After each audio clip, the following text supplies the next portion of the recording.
Good morning, everyone. This is Jeffy Kennedy, romantasy author of epic fantasy romance. I'm here with my first cup of coffee. Today is Monday, April 22nd. Full confession, this is still my first cup of coffee, but not my first sip. I've been sitting here drinking coffee, trying to plan my life. Do you all feel me? You all feel me, right? So much to do before I leave town tomorrow afternoon. I did get a lot done on Saturday. Got a lot of financial stuff caught up, dispersed royalties. So that was good. Late, but done. Uh, so that's good. That got done. Yesterday, I spent the day with friends and I got nothing accomplished. I shouldn't say that. Spending time with friends is like pinging my connectedness strength, right? It's good for me. It does nothing for the to-do list. So also I'm having allergies like crazy. You could probably hear it in my voice. Uh, did I say I wanted it to be spring? I know that I am on record here complaining that it's not spring yet. Well, spring arrived. Like all of a sudden we got warm, although the wind has still been blowing. And so it was like it went woof with the pollen. And like I met my friend Kathy, who writes as Katie Lane. She writes cowboy romances. I met her yesterday morning at the spa, and I had a body polish. Got my skin nice and soft, so that's nice. But even the gal at the spa was, like giving me the preliminary tour, and she said, in the steam room, we have a bottle of eucalyptus spray, and that's great for sinuses. And I was like, oh my God, my sinuses need it. And she said, yes, everybody is like this. We put it in there because everybody is like, oh, my sinuses. Springtime in the desert is a real thing. It's like we go from 0 to 60, right? So, So yeah, I have a lot to do the next couple of days. Just all kinds of things, prep to go, and uh, various things. Also, and I know I mentioned this on Friday. Like having my sister and brother-in-law come and stay while I have gone. It's great, but it also I feel a certain amount of onus to get things fixed up for them. So, yeah, So I've kind of made an executive decision. It's funny, I call it an executive decision because I am the executive. I am the only decision maker around here.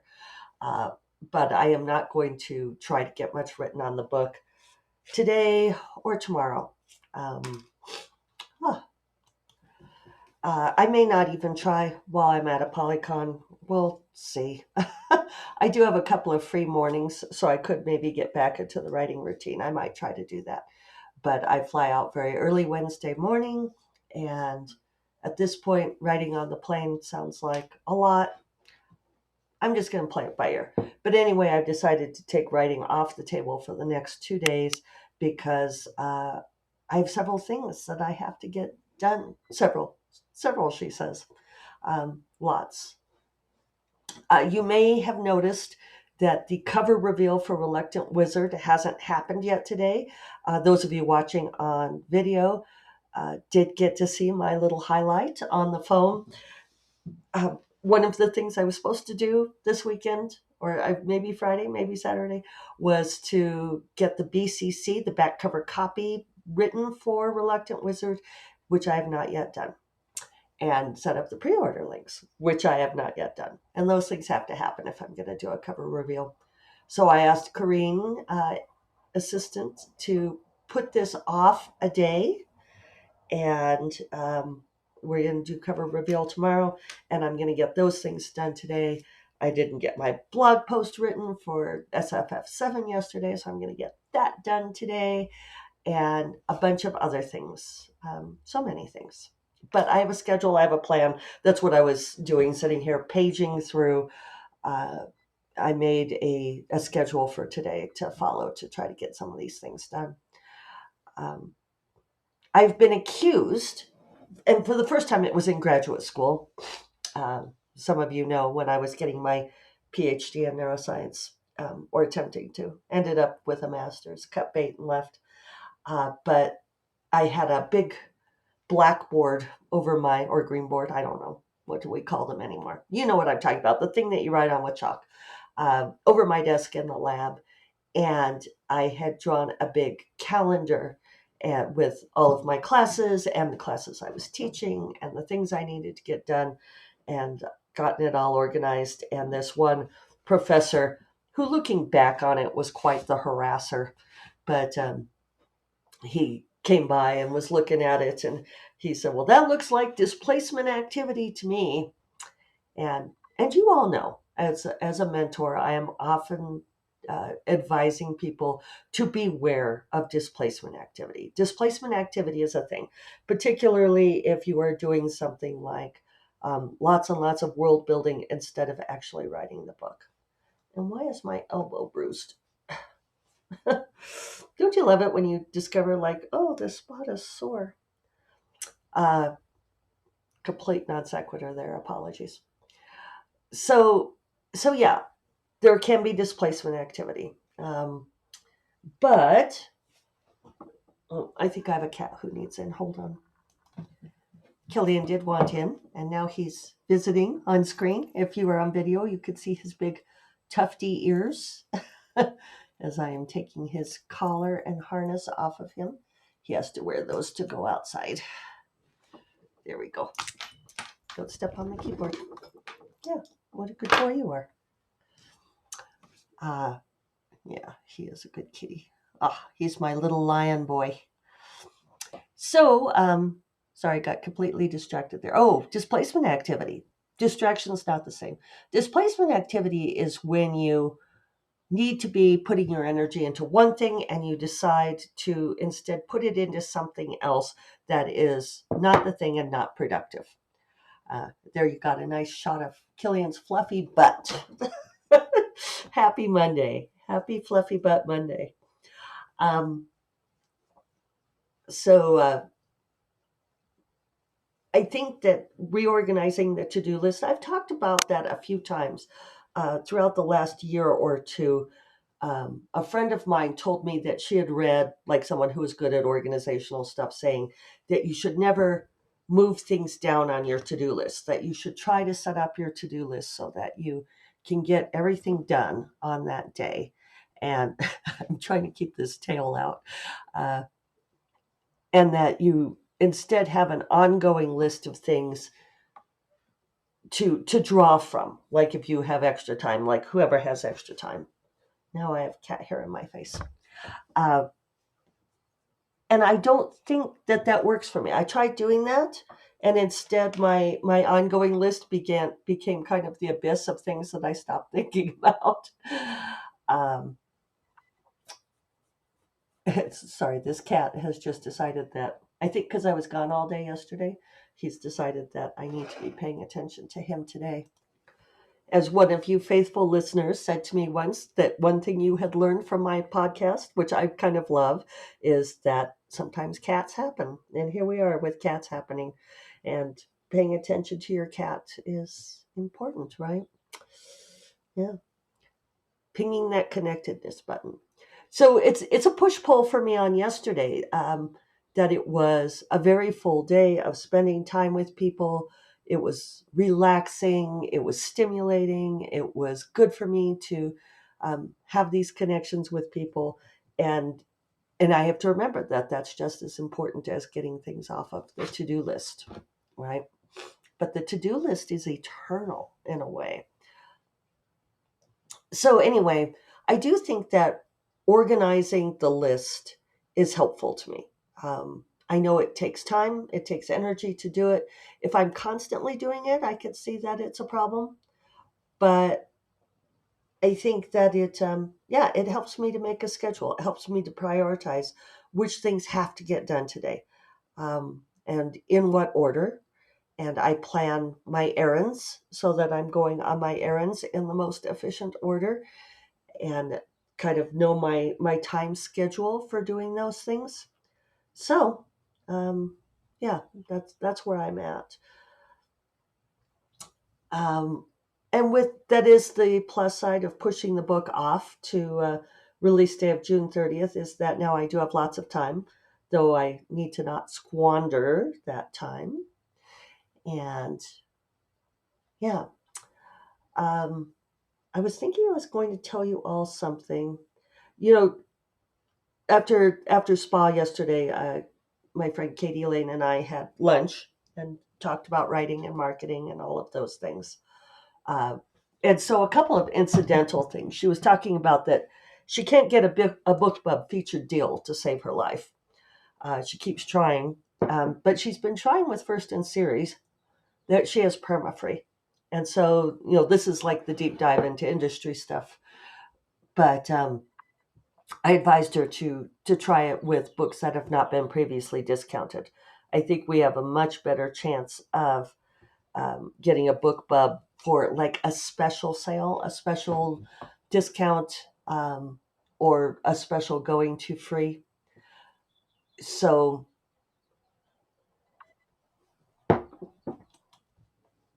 so that's one data point. She was also talking a bit about an author who spends a lot of time creating merchandise and gifts for their readers. And we were discussing, there's again, this is a time factor, right? How much time do you spend on things like marketing versus actually writing? And you know that my advice is always to spend that time writing. That's the most important piece. She said that she has that this author has lots of readers who love getting this stuff, but I don't know. I go back and forth on that. It's like, yes, people love getting free stuff, and it's great to have lots of followers, and so that's validating. But are people there to read your books?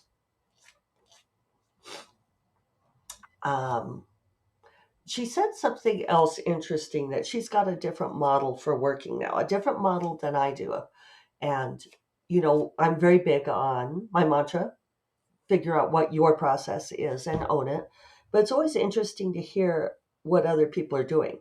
And I mean, find out what other people are doing and consider it, weigh it, but don't feel like you have to do it, because there is, of course, no one true way, right?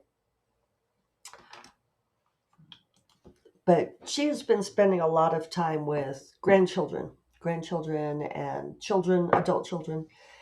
And so when she sees them, she doesn't try to write at all. I know she used to, and it's just too frustrating. It's really hard when you're around other people and they want things from you, right? Now I hear cats out in the other room, but we'll let them be. Cats can happen on their own sometimes. Uh, so yeah, she will like not work for 2 or 3 weeks at a time, and then when she's home, she says she writes all the time. She writes nonstop. And she writes shorter books than I do. Her books, she said, are about 56,000 words. So one of her books, or one of my books, is two of hers. But, she still had like 6 releases last year. So, she's really good about getting books out regularly. Uh, she also does the thing where she writes a book, and she puts it through her copy edit. She has her whole system of editors and so forth. And she hangs on to the first book, usually the first two, sometimes the first three, and releases them together. And she thinks that makes a big difference for her. Of course, we've all been talking about rapid release for a long time, but it's a debate, right? When that first book is ready to go, you could put it out there, and it could be earning money. But is it better to hang on to it, release that book, then book two, possibly book three, and get bumped up in the algorithm for a longer tail? Again, as always, the main takeaway here is that there is no one true path, right? There is no magic formula, no surefire thing. I think you have to find out what works for your audience. And she has found that this is what works for her audience. For me, I've ended up with such, at least lately, long times between releases that it wouldn't make sense to do that. But I do kind of dream of going back to that someday. I don't know. I go back and forth, obviously. But anyway, I think that her method of taking full time off, and she says she doesn't try to do anything during that time with family, during those 2 to 3 weeks. And part of why she's prioritizing is the grandchildren are, as she puts it, at the age where they still want to be around her. They still really love being around her, and she knows that that will change. In fact, some of the grandkids are old enough that that's already happened. So when she is doing the family thing, she doesn't even try to market. It's 100% of her attention, and and I could see that, because I talk about on here a lot, that sustainable productivity, right? Which is a combination of work and rest. It's finding that rate at which you can sustainably produce words without burning out, without crashing, but also needing that rest, needing that time to aggressively refill the well.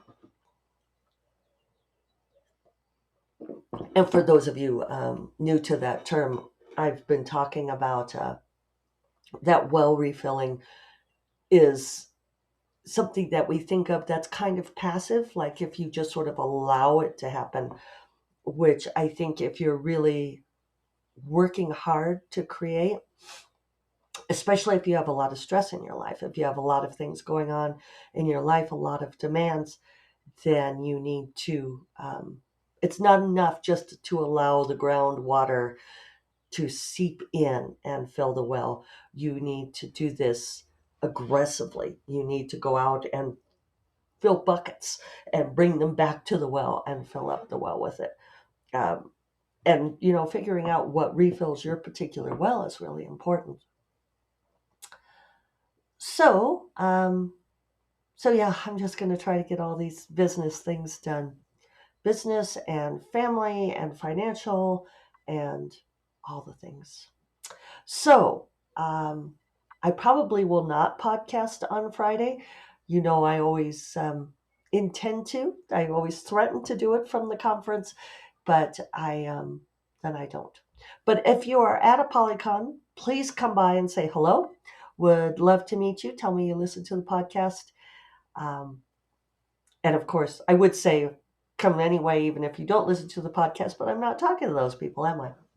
So, yeah, I will for sure talk to you all next Monday. You all take care.